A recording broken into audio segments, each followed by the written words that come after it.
Hoje eu queria fazer uma reflexão, ela foi feita no início da década de 90, até então, naquela altura, reverendo Caio Fábio da Presbiteriana, ele fazia parte da Presbiteriana, num programa de TV, e uma mensagem, sabe o dia que o cara está inspirado? Eu acho que Deus falava com ele, porque geralmente é assim, né? Deus fala com a gente primeiro, com o pregador, e eu gosto muito dela pelo conteúdo, mas especialmente pela urgência, porque é um assunto do qual nós sabemos que o inimigo da igreja foca muito para tentar destruir, que são famílias. A família é a primeira instituição estabelecida por Deus.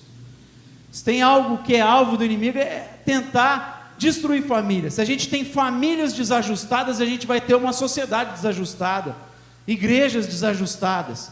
Então a nossa maior ênfase é na casa, tanto que Paulo vai dizer que precisa administrar a casa. Para administrar a igreja, a gente precisa ter a casa debaixo da vontade de Deus, do senhorio de Cristo Jesus. Então é um assunto que a gente sabe da necessidade, especialmente com o que tem acontecido em relação à família na sociedade brasileira nas últimas décadas. Então eu gostaria que você abrisse comigo a sua Bíblia no livro de Malaquias.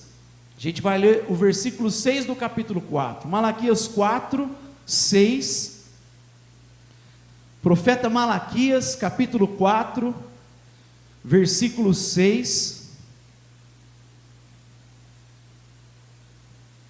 Malaquias 4, verso 6, diz assim: Ele converterá o coração dos pais aos filhos, e o coração dos filhos aos pais, para que eu não venha e fira a terra com maldição.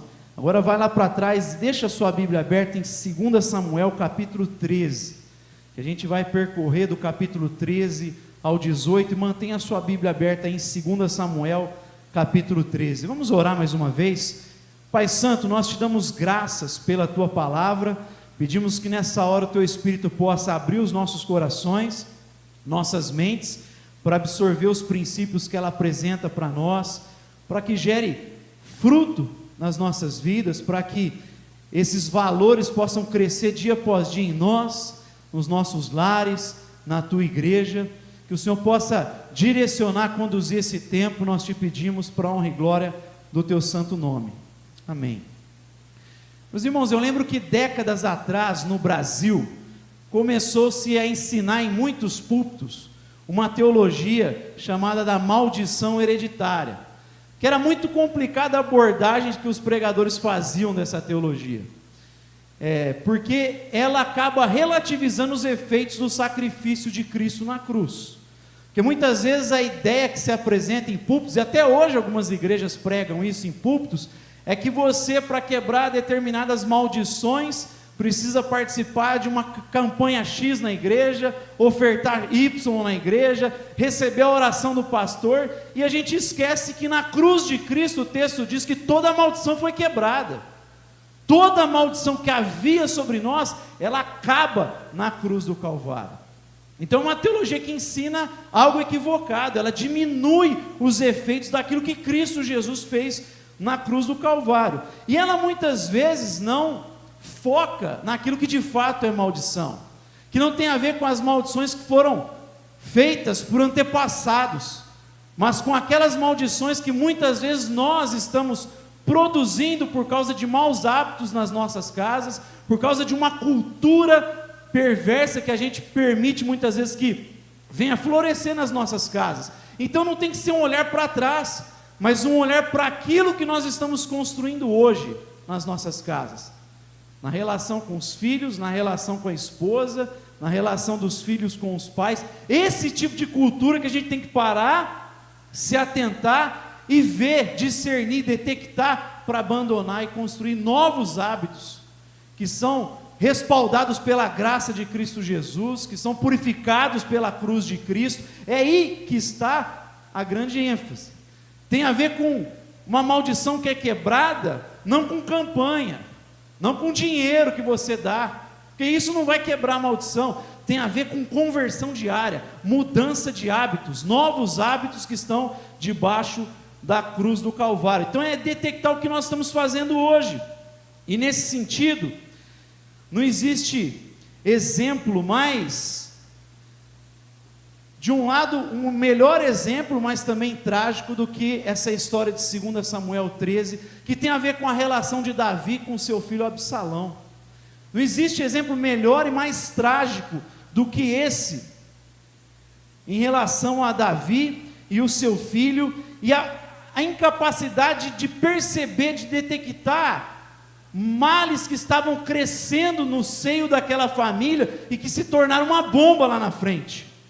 Porque por não perceber algumas coisas que estavam sendo construídas, sentimentos ruins que estavam crescendo, e não entrar com uma ação ali, que aquilo foi gerando um problemaço a longo prazo, e a gente precisa detectar exatamente esses problemas. Malaquias está dizendo que se não tiver conversão, não apenas a Deus, mas conversão do pai para o filho, do filho para o pai, da mãe para a filha, da filha para a mãe, da nora para a sogra, da sogra para a nora, se não existir conversão de uns para com os outros, a gente vai enfrentar como consequência a maldição na vida.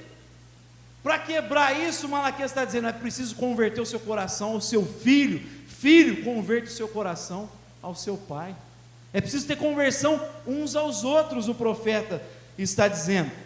Então eu gostaria que você mantivesse a Bíblia aberta aí, para a gente entender um pouquinho esse drama de Absalão, esse drama que está aí dentro da família de um homem que era conhecido como segundo o coração de Deus, que no entanto passou por um drama terrível na sua família. A primeira coisa que a gente entende aqui em Samuel, capítulo 13, é que boas intenções, elas não são suficientes para evitar a maldição na família. Não adianta ter boas motivações, não adianta ter boas intenções, porque Davi era um homem muito bem intencionado. A gente vê isso nos nomes que ele dá para os seus filhos, seus diversos filhos que ele teve. Adonias, que significa que pertence a Adonai. Ele tem um filho e diz, ele te pertence, ele é teu, ele não é meu.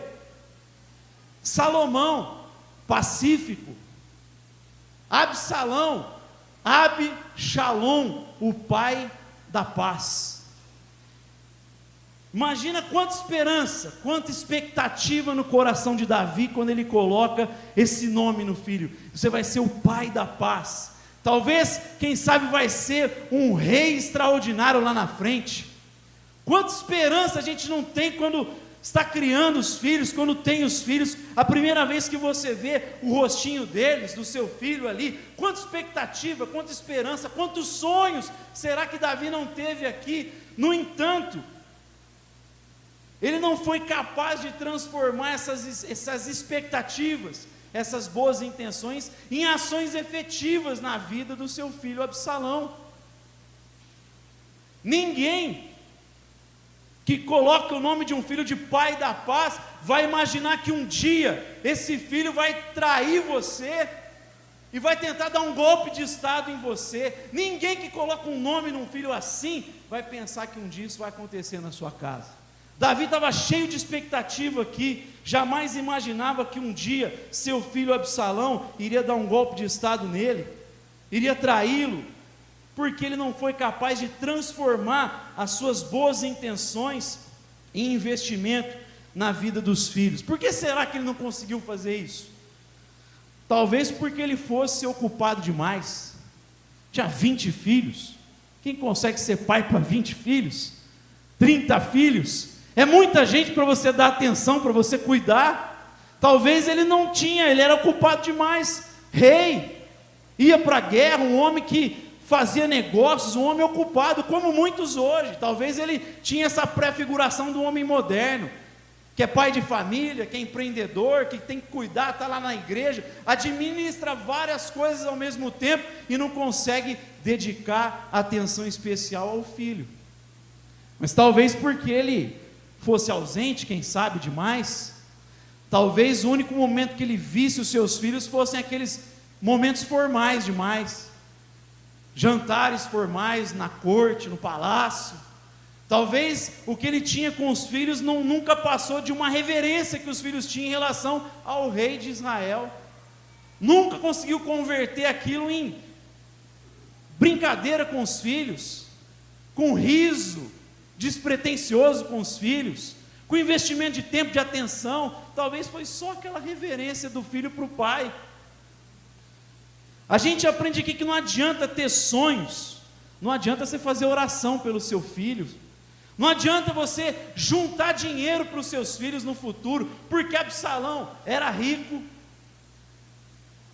Absalão, ele tinha tudo, inclusive era o cara mais bonito daquela geração, cabelo bonito, comprido, um cara, naquela época, naquele contexto, eles passavam pó de ouro, o cara era presença, era rico, era filho do rei, era importante, mas a única coisa que ele não tinha era um pai.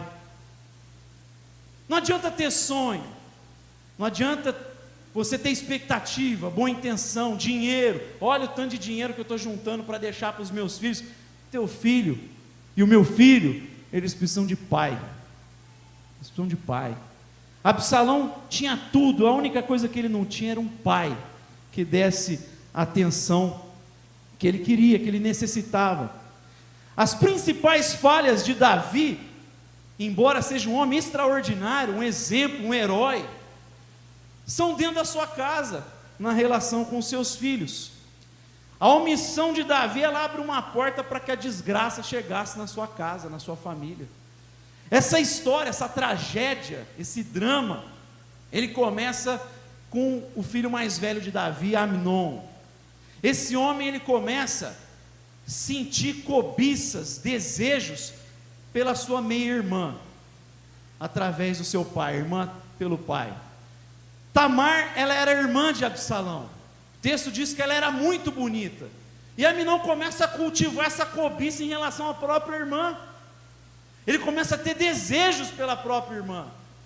Até que ele arquiteta um plano, finge que está doente, pede ao seu pai Davi: olha, será que Tamar não pode me oferecer um jantar? E quando a irmã chega para oferecer, para cuidar do irmão, entra na casa dele, ele pula da cama, estupra a irmã, e o texto diz que depois ele tem náusea, e o repúdio que ele tem é maior do que toda a cobiça que ele teve.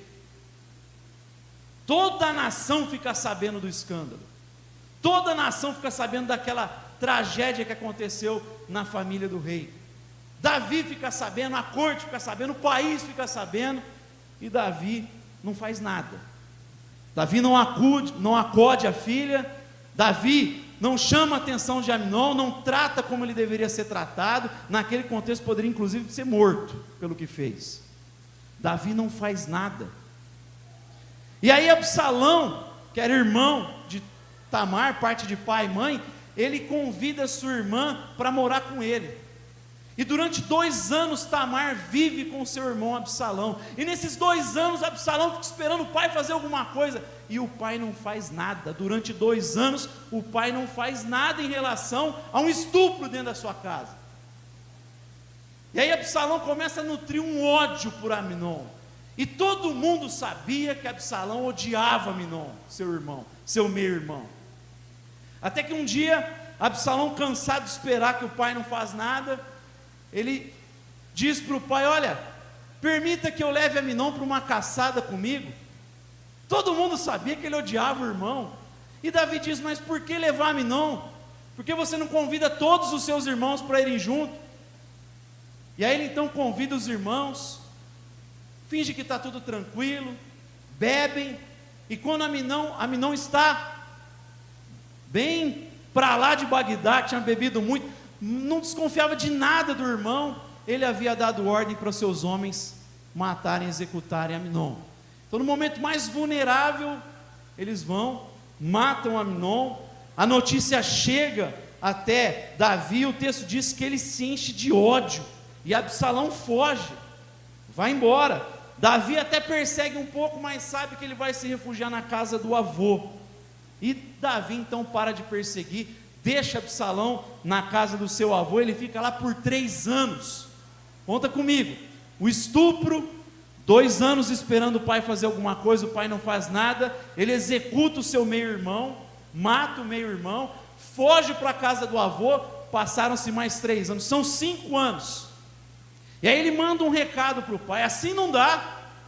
Ele fala para Joabe, que era homem de confiança do seu pai, comandante do exército: assim não dá.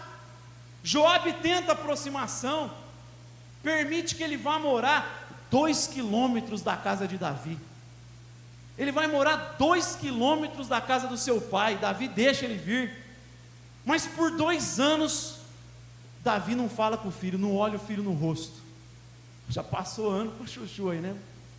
Passaram-se mais 2 anos ali próximo, vizinho do próprio pai, e o pai não vai ver o filho.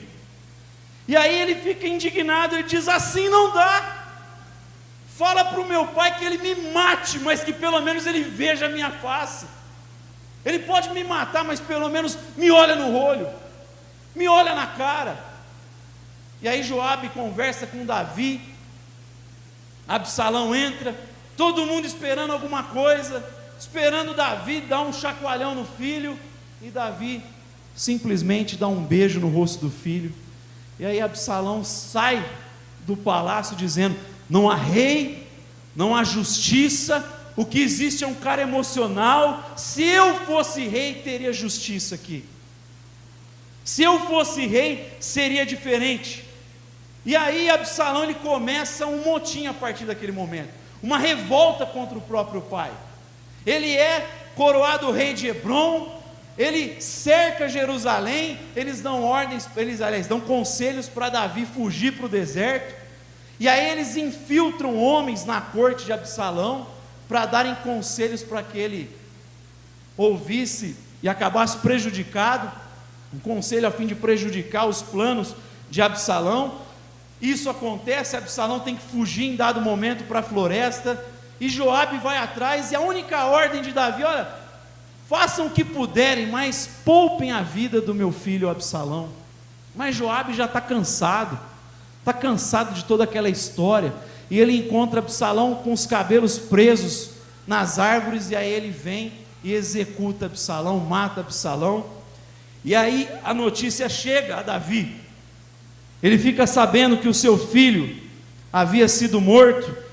E aí no capítulo 18, se você quiser ir para frente, aí em versículo 33, 2 Samuel 18, 33, ao ouvir a notícia ele fica desesperado. Então o rei, profundamente comovido, subiu à sala que estava por cima da porta e chorou, e andava, dizia: meu filho Absalão, quem dera que eu morrera por ti, Absalão, meu filho. Ele passa a chorar, ele fica desesperado, mas já era tarde demais para demonstrar afeto.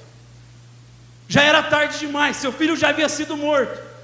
Ele teve 2 anos com a menina na casa, 3 anos na casa do avô, 2 anos sendo vizinho dele, e ele chora de maneira desesperada, amargurada, quando já era tarde demais. Seu filho já estava morto, não adiantava mais chorar, não adiantava expressar o amor por ele, já era tarde demais. Infelizmente muita gente vai externalizar os seus afetos, o seu amor, quando já é tarde demais, quando o casamento já acabou, quando o filho já não dá mais ouvidos. A gente tem que aproveitar as oportunidades agora. Davi, infelizmente, externalizou isso quando já era tarde demais. O que a gente aprende com esse episódio aqui de Davi com seu filho Absalão? Primeiro, a gente aprende que Davi, ele transferia responsabilidades que são intransferíveis. Ele sempre transferiu responsabilidades para os outros em relação aos seus filhos. Primeiro, e essa omissão foi gerando todo esse ódio e essa problemática dentro da sua casa. Primeiro ele transfere para os filhos. Quando Absalão diz: pai, deixa eu levar Aminon para uma caçada, todo mundo sabia que o cara odiava o irmão, fazia anos que odiava o irmão, e ao invés de Davi tomar uma providência e confrontar o filho, ele diz: olha, leva os teus irmãos, quem sabe a moçada toda lá, a rapaziada, os filhos juntos. Ele não vai fazer isso. Ele transfere para os filhos num primeiro momento. Depois ele transfere o tratamento da alma de Absalão. Quando Absalão mata Aminon e foge, ele transfere para o sogro o tratamento da alma do filho. Porém, esse sogro aqui era um cara que nunca gostou muito de Davi. O sogro dele, Talmai, um dos sogros, ele sempre percebeu que a sua filha não tinha muito espaço na corte. Ela nunca foi tão valorizada na corte. E agora surgiu uma oportunidade para ele, porque com Amnão morto, que era o primeiro filho, e o segundo filho, que a Bíblia quase não fala nada, ele era inexpressivo, talvez nessa altura ele nem estivesse vivo, porque não se fala nada de Quileabe. Então talvez o sogro olhou, é a oportunidade de eu conseguir espaço, da minha filha conseguir espaço lá na monarquia, através de Absalão. Então ele vai transferindo a responsabilidade, e isso vai caindo às vezes no colo de gente. Às vezes como que Satanás vai preparando armadilhas, ele transfere em segundo lugar para o sogro o tratamento da alma do seu próprio filho. A pergunta que a gente deve fazer é: para quem que nós estamos transferindo a responsabilidade dos nossos filhos? Para quem você transfere? Ou para quem eu estou transferindo? Será que a gente está transferindo para a internet? Hoje não tem tanto programa televisivo, até tem algumas coisas, mas será que a gente está transferindo para a Netflix? Para o celular? Isso é um risco que todos nós corremos. Para a escola? Para a Juliana, para a Dayana aqui da igreja? Essa responsabilidade é nossa, em primeiro é nossa. A gente precisa aprender, diferente de Davi, a confrontar os filhos. Tinha que ter olhado para mim, não, o que é isso, filho? Estou percebendo que você está olhando para a tua irmã de uma maneira pecaminosa, você está permitindo que essa cobiça cresça dentro do teu coração e da tua alma. Confrontar isso, não deixa o diabo encontrar lugar em você, na tua alma. O que é isso, Absalão? Você está nutrindo ódio pelo teu irmão, é isso que eu estou percebendo? Você está com más intenções em relação ao teu irmão, você vai desgraçar ainda mais a história. Já é uma tragédia, você quer fazer duas tragédias? Quer gerar um problema maior? Confrontar os filhos.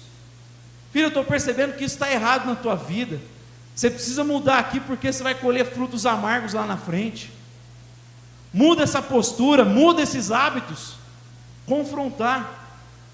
Davi é uma pessoa que vencia gigantes, corajoso, ouviu o desafio de Golias, ainda garotinho, falou: eu vou calar a boca desse gigante, nem que ele eu calar a boca dele com a minha orelha, Paulo Borges Júnior que fala algo interessante, né? Não tem nada de ministério a 5 pedras, ele pensou, daqui até ali dá para dar 5 pedradas, né? Eu vou calar esse gigante, nem que morrer engasgado com a minha orelha. Mas ele vai aprender a não confrontar o Senhor dos Exércitos. Corajoso, enfrenta gigantes, enfrenta exércitos, mas não consegue enfrentar os filhos olho no olho, não consegue olhar e falar dos pecados dos filhos. Talvez ele nunca tenha feito isso, porque embora ele soubesse que Deus é um Deus de perdão e graça, e a gente vê isso nos Salmos, especialmente no Salmo 51, mas talvez Davi nunca tenha se perdoado pelas suas falhas, porque às vezes tem gente que faz isso, reconhece que Deus é misericordioso, mas às vezes a gente tem dificuldade de nos perdoar pelas nossas falhas. E talvez a dificuldade de Davi de confrontar o filho pelo estupro é porque pesava o seu adultério com Batseba. Quem sabe ele não conseguiu olhar o filho no olho porque ele tinha pecados no passado. Como confrontar um assassinato de Absalão se ele mesmo tinha mandado matar Urias? Então talvez ele tinha sido perdoado por Deus, mas ele nunca tenha se perdoado de fato, e isso era um peso para confrontar os filhos olho no olho. E só alguém assim para ter dificuldade de ver uma malignidade, uma perversidade no coração do filho e não conseguir confrontar. Quem sabe alguns de nós não sejam assim, errou no passado e tem dificuldade. Meu irmão, é aí que a gente tem que mostrar o poder da cruz de Cristo, falar, e não esconder, não ser hipócrita. Filho, eu errei muito, tenho muitas falhas, Eu não presto, sou um pecador, mas a cruz de Cristo apagou todo tipo de pecado na minha vida. Para você, inclusive, incentivá-la a se agarrar na cruz de Cristo, se agarrar na graça de Deus. Até porque é aí que a salvação vem, é quando a gente confia totalmente nos méritos de Jesus. Só assim nós somos justificados. Porque quem fica com essa crise tem dificuldade, mostra que tem dificuldade de confiar na graça, está confiando ainda nos seus méritos, ainda não está confiando totalmente na graça de Cristo Jesus. É aí que a gente tem que ser transparente com os filhos e mostrar o poder do sangue de Cristo Jesus. Agora, quais as consequências aqui da maldição familiar? É claro que Davi não é o único que está errando aqui na família. Absalão também permitiu que o diabo fosse aumentando esse ódio dentro dele. Ele foi permitindo que o diabo fosse lá, regasse, fosse crescendo aquele ódio, aumentou cada vez mais o ódio no coração desse rapaz. Primeiro ele tinha ódio ao pai em relação à omissão dele com Tamar. 2 anos esperando, o pai não faz nada. Como eu falei aqui, podia ser punido com morte. Ele fica esperando o pai confrontar, fazer alguma coisa, tratar a menina. Vem cá, minha filha. E ele não vê o pai fazer nada. Ele tem ódio em relação ao pai. E a gente percebe isso porque quando ele está no exílio, ele tem uma filha também, Absalão. Sabe qual é o nome que ele dá para a filha dele? Tamar. O significado é palmeirinha, plantinha frágil. Parece que ele está dando um recado para o pai. Quero ver quem vai mexer com essa aqui, ó. Quero ver quem é homem de mexer com a minha palmeirinha. Aqui se encostar, meu irmão, a batata vai assar. Está dando um recado para o pai. Na minha palmeirinha ninguém mexe.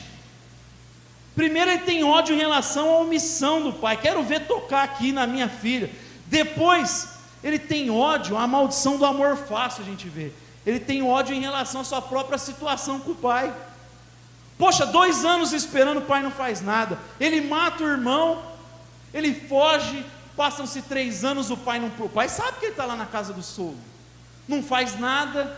Aí ele diz assim: não dá. Joabe fala e Davi, deixa ele morar aqui perto. Ele volta, mora vizinho do pai, passam-se mais 2 anos, o pai não faz nada. Ele fala para ele me matar, mas pelo menos me olhar no olho. E aí o pai vai lá e dá um beijinho nele. Um estupro, um assassinato, e o rei acha que pode resolver com um beijinho. Filhos não querem amor fácil. Filhos precisam ser confrontados. Porque quem ama fere por lealdade, mas o inimigo multiplica beijos, diz Provérbios. Esse papo de hoje que a gente ouve, não só na relação familiar, mas na relação com amigos.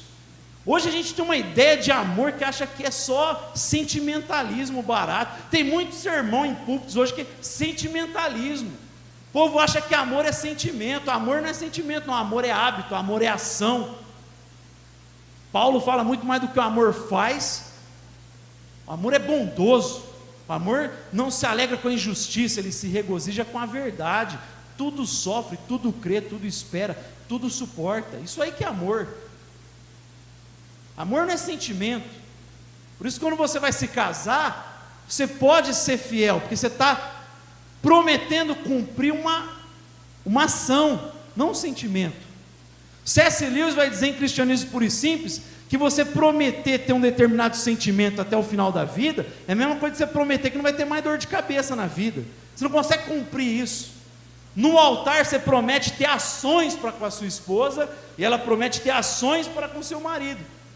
Agora, esse sentimento de paixão que juntou o casal, isso aí vai embora com 2 anos. Só que se você continua através dos hábitos, se você continua servindo, fazendo, você vai dar lugar para sentimentos muito mais nobres, robustos, maduros. É isso que é o amor. Então, tem muito casamento hoje acabando porque o pessoal confunde com sentimento. Aí fala: por que eu vou ficar com essa pessoa? Eu não sinto mais nada. Mas é aí que está você continuar prometendo, cumprindo, porque isso vai ceder lugar para um sentimento mais nobre e maduro, amadurecido. Então não tem nada a ver com esse sentimentalismo, é olho no olho, é confronto. E Davi dá um beijinho e acha que vai resolver com um beijinho um estupro e um assassinato. Depois a gente vê que ele começa a ter ódio pelos pecados passados do pai. Quando Absalão dá o golpe de estado, que Davi foge, ele chama para ser conselheiro dele de guerra um homem chamado Aitofel. Sabe quem que é Aitofel? Avô de Batseba. É como assim? Agora eu vou dar uma cutucada no meu pai. Eu vou chamar para ser meu conselheiro um cara que é desavença dele, ele não gosta, odeia meu pai. Sabe qual é o conselho que esse cara dá, 2 Samuel 16, 21 e 22? Sabe qual é o conselho que Aitofel dá para Davi? Que dá para Absalão? O que o seu pai fez às escondidas com a minha neta, faça com as concubinas dele no terraço do templo, para a nação inteira ver. Absalão possui as concubinas de Davi no telhado do templo, todo mundo assiste, todo mundo vê, um escândalo nacional, uma podridão. Porque Davi não tratou, o diabo foi alimentando esse ódio no coração, até que se tornou uma bomba isso. Era ódio então à omissão do pai, depois ódio porque o pai tentou tratar com um beijinho, e agora ódio pelos pecados do pai. Ele começa a chamar os caras que tinham a ver com esse pecado do pai no passado. Parece que ele quer expor a podridão do palácio, ele quer machucar o pai.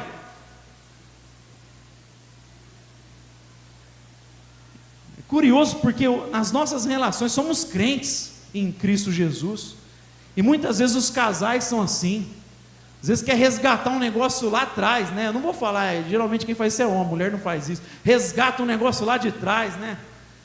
E joga na cara, já teve perdão, já foi tratado, e vira e mexe, traz aquele negócio à tona e joga na cara do outro. E está sendo usado por Satanás. Se foi tratado na presença de Cristo Jesus, gente, deixa lá, já acabou. A graça é capaz de mudar e transformar. A gente vê também aqui a maldição do ciúme, porque como Absalão não tem a atenção do pai, ele começa a ter ciúmes de todo mundo que tem a atenção do pai dele. Ele começa a ter ódio de Joabe, porque Joabe é comandante do exército de Davi, e ele tem a atenção do pai. Aí sabe o que ele faz quando ele se torna lá o rei, quando Davi está fugindo? Ele chama para ser o comandante dele um tal de Amasa. Sabe quem que era Amasa? O pai de Amasa, ele tinha um caso com uma parente íntima de Joabe. Ele está expondo toda a vergonha, ele está trazendo a podridão do palácio, do pai, dos próximos do pai, ele está expondo toda aquela nojeira, ele está querendo trazer aquilo para, olha que baixaria, bom, é só de possuir as concubinas do pai, uma baixaria atrás da outra, porque ele tem ódio de Joabe. Joabe tem a atenção de Davi. Quantos filhos não arrebentam com a empresa que o pai construiu, porque o pai sempre dedicou a vida na empresa, pensando no futuro financeiro, mas o filho queria o pai, e aí quando ele assume a empresa do pai, ou às vezes nem assumiu, porque eu já trabalhei para gente assim, o filho tinha raiva, ódio do pai, porque o pai enchia o bolso do moleque de dinheiro, mas o filho queria o pai. E esses daí a gente vê nessas empresas, os caras acabam com a empresa do pai, porque não sabe como que funciona, gasta dinheiro do pai todo. Quanta gente que arrebenta com empresa, com ministério, porque o pai tem atenção, o ministério. Já ouvi histórias de filhos que quebraram o carro do pai, porque o pai tratava o carro como um ídolo, o bezerro de ouro, o cara é meu carro. O carro tinha mais atenção que o filho. Absalão está arrebentando com tudo, porque ciúme. Joabe tem o amor do pai dele, tem a atenção do pai dele. Os nossos filhos, eles só vão ter esse ciúme quebrado com amor seguro, quando eles sentem segurança em você. Só assim eles vão encontrar estabilidade emocional. Para a gente concluir aqui algumas atitudes práticas e marcas que nos ajudam a evitar a maldição familiar. Como eu falei, primeiro a conversão aos filhos, investimento de tempo. E a marca de um pai convertido ao filho, a primeira marca, é que eles nunca transferem responsabilidades aos outros. Pais que se converteram aos seus filhos, eles não transferem para a avó, eles não transferem para a internet, eles não transferem para ninguém a responsabilidade sobre os filhos. Pais convertidos aos seus filhos não minimizam o poder das amarguras familiares, que é o que eu falei. Você está percebendo algo errado no coração deles, um ciúme de um irmão para o irmão que já está ficando doentio. Vem cá, filho, o que está acontecendo? O que está acontecendo? Que coisa louca é essa? É olhar no olho. Por que eu estou percebendo? É Isaac, lembra, com os filhos? É mudar. O que está acontecendo? Por que tem esse ciúme doentio? Já está num nível patológico e você age. A gente não relativiza isso, que a gente sabe que isso pode ter um poder que destrói famílias lá na frente. Depois que o pai morre, vão brigar por herança, os irmãos não se olham nunca mais no olho, porque não foi tratado lá atrás. Pais convertidos aos seus filhos não brincam com o ódio existente entre irmãos. É lógico que a gente briga. A gente foi criado em 4 irmãos. Eu não brigava nem tanto com os meus irmãos, porque eles eram muito mais novos, não dava nem graça, né? Não dava muita graça de brigar com eles. E a mais velha era mulher, então também não dava, eu era mais tranquilo. Os 2 mais próximos brigavam muito. E comigo eles ficavam espertos, porque eu sou muito assim, eu sou tranquilão. Assim, a hora que explodia, eu ficava meio cego. Então, a hora que via que explodia, ele se trancava no banheiro, no quarto. É normal irmãos brigarem. O Elias irrita a irmã dele, aí ela grita, né, Elias? Está lá escondido no computador, né, Elias? Irrita a irmã, é normal irmãos brigarem. Mas a gente tem que tomar cuidado quando começa a ficar algo grande demais, quando começa a ter ódio demais. Tem coisas que são normais, mas tem coisas que a gente tem que se atentar. Pais convertidos aos seus filhos consideram cuidadosamente os sentimentos perniciosos, nocivos a uma relação sadia e tratam de forma amadurecida, que é o que eu falei. O que é isso? A cobiça de Aminon pela própria irmã.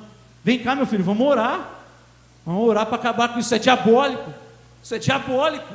Não dá espaço para isso, não dá espaço para o ódio. Oração, edificação dos filhos. Ainda, pais convertidos aos seus filhos não reagem apenas emocionalmente. Não é só estourar, explodir. Não é assim. Davi, ele reagia emocionalmente. Quando o Aminon é morto, ele se enche de ódio. Aí ele chega, daqui a pouco apacenta, mas não faz nada. Aí vem, depois de 5 anos, dá um beijinho. É só emocional, o momento ali. Vamos reatar, dar um beijo. Era momento de chacoalhar Absalão. O que você fez, meu filho? Você está maluco? Teu irmão, ele errou, mas dava para a gente trabalhar isso. Não era momento de ser emocional.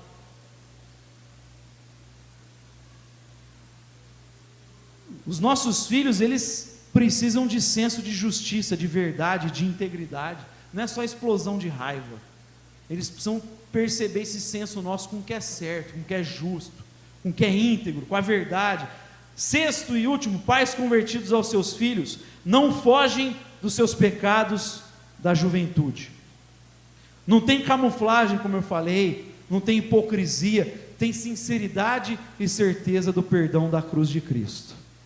Não importa o que você fez, a cruz chegou e apagou os pecados. Marcas de filhos convertidos aos seus pais. Filhos convertidos aos pais têm consciência que eles não estão fadados a repetirem os mesmos erros dos pais. Não é porque o casamento dos seus pais acabou que o seu tem que acabar. Não é porque teve divórcio no seu avô, no seu pai. É um exemplo da minha família isso. Meu avô divorciou, meus pais dentro da igreja se divorciaram, mas não é porque aconteceu com eles que tem que acontecer comigo.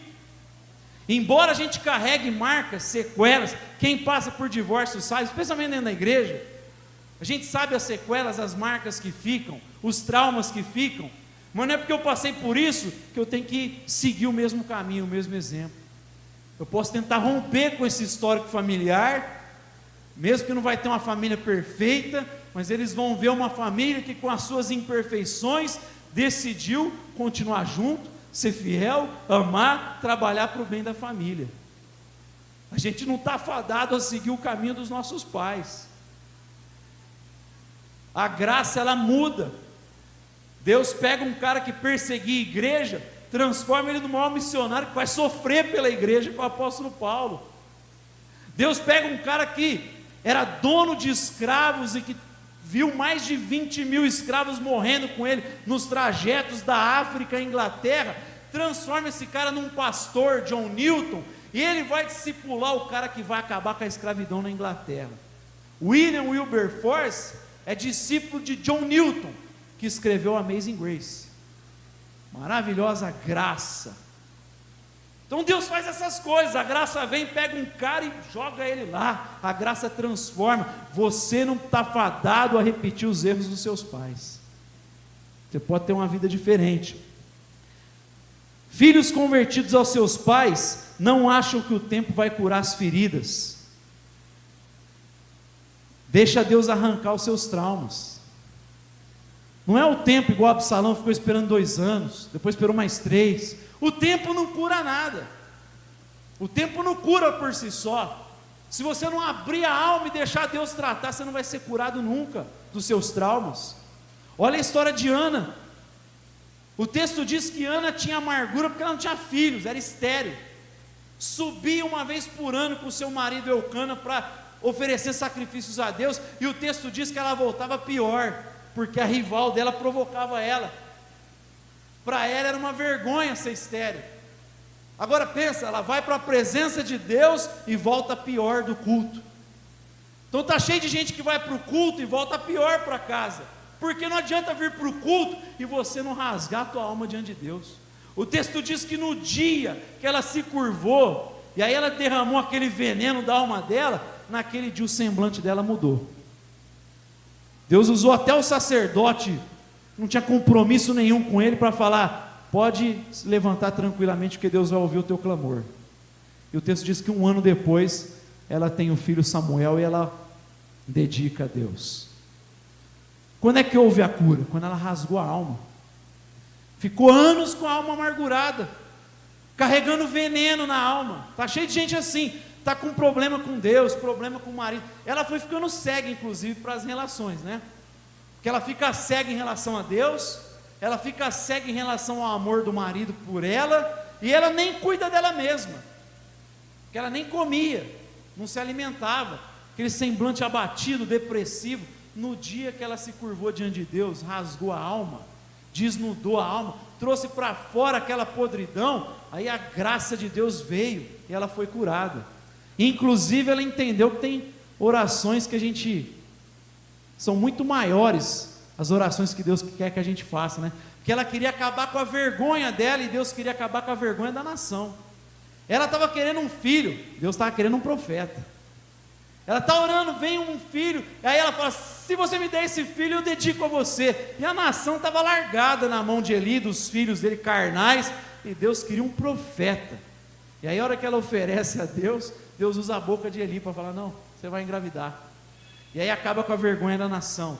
Terceiro e último, filhos convertidos aos pais tomam cuidados para não caírem nas teias das amarguras familiares. Cuidado, meu irmão, com as suas ambições. Cuidado com os ódios que às vezes aparecem no teu coração e na tua alma. Trata isso o mais rápido possível. Não relativize isso de forma alguma. A gente aprende aqui nesse episódio, nesse drama de Davi com o seu filho, como eu falei aqui usando o profeta Malaquias, não adianta você apenas olhar para Deus, até porque se você olhar verdadeiramente para Deus, a graça faz você olhar para o outro. É preciso você se converter ao seu pai, se converter ao seu filho, é preciso liberar perdão, porque esse tipo de maldição é quebrada com perdão, é quebrada com reconciliação, é quebrado trazendo a luz de Cristo Jesus, é quebrado sendo tratado, é quebrado mudando de atitudes dentro da nossa casa. Amém? Vou ficar de pé, tem uma palavra de oração.